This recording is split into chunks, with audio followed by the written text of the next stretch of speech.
மீனராசி. மீனராசிக்கு வந்து பார்த்திங்கன்னா உங்களது ராசி அதிபதி குரு வந்து பார்த்திங்கன்னா 10ஆம் அதிபதியான குரு உங்களுக்கு வந்து நாளில் வக்கரமாக இருக்கும்போது தாயார் கொஞ்சம் பிடிவாதமாக இருப்பாங்க. தொழில் ரீதியான விஷயங்கள் வந்து கொஞ்சம் ஸ்லோ டவுனாக போகிற மாதிரி ஃபீலிங் கண்டிப்பாக ஏற்படுத்தும்.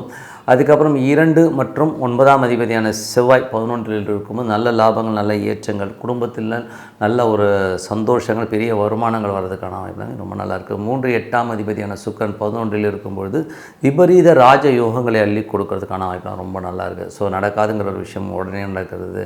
சொத்துக்கள் விற்பனை, வண்டி வாகன விற்பனைகள் நல்ல லாபங்கள், நல்ல ஒரு பணம் வர்றதுக்கான வாய்ப்புலாம் ரொம்ப நல்லாயிருக்கு. 4 7ஆம் அதிபதியான புதன் 11இல் இருக்கும்போது நல்ல சிறப்பான விஷயங்கள், தாயார் மற்றும் மனைவி மற்றும் வியாபாரத்தில் நல்ல லாபங்கள் வர்றதுக்கான வாய்ப்புலாம் ரொம்ப நல்லா இருக்குங்க. ஸோ 5ஆம் அதிபதியான சந்திரன் உங்களுக்கு வந்து நல்ல ஏற்றங்களும், குழந்தைகளால் நல்ல சந்தோஷங்கள், குதூகலங்களை கொடுக்கறதுக்கான வாய்ப்புலாம் ரொம்ப நல்லா இருக்குது. உங்களது 6ஆம் அதிபதியான சூரியன் 11இல் இருக்கும்போது வேலையில் நல்ல ஏற்றங்கள், நல்ல லாபங்கள், அடுத்த கட்டத்துக்கு முன்னேறதுக்கான வாய்ப்புலாமே ரொம்ப நல்லா இருக்குங்க.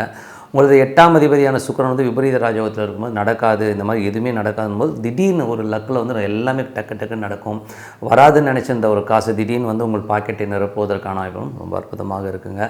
ஸோ உங்களது 9ஆம் அதிபதி செவ்வாயும் வந்து பார்த்திங்கன்னா நல்ல உச்சமாக போன பிரயாணங்கள், வெளிநாட்டில் இருக்கவங்களாம் வந்து ஒரு பெரிய ஒரு லாபங்களை அள்ளி கொடுக்கறதுக்கான வாய்ப்பு, அப்பா சம்பந்தமான விஷயங்களில் நல்ல லாபங்கள் வர்றதுக்கான வாய்ப்புலாம் ரொம்ப நல்லாயிருக்கு. 10ஆம் அதிபதி 11இல் இருக்கும்போது தொழிலில் அடுத்த கட்டத்துக்கு முன்னேறதா, தொழிலில் ஒரு பெரிய லாபங்களை கொடுக்கறதுக்கான வாய்ப்புலாமே ரொம்ப நல்லா இருக்குங்க. ஸோ இதே ரொம்ப சிறப்பு தான். பட் வக்கரம் 10ஆம் அதிபதி வக்கரமாக கொஞ்சம் ஸ்லோவாக போகிற மாதிரி ஃபீலை கண்டிப்பாக கொடுக்கும்.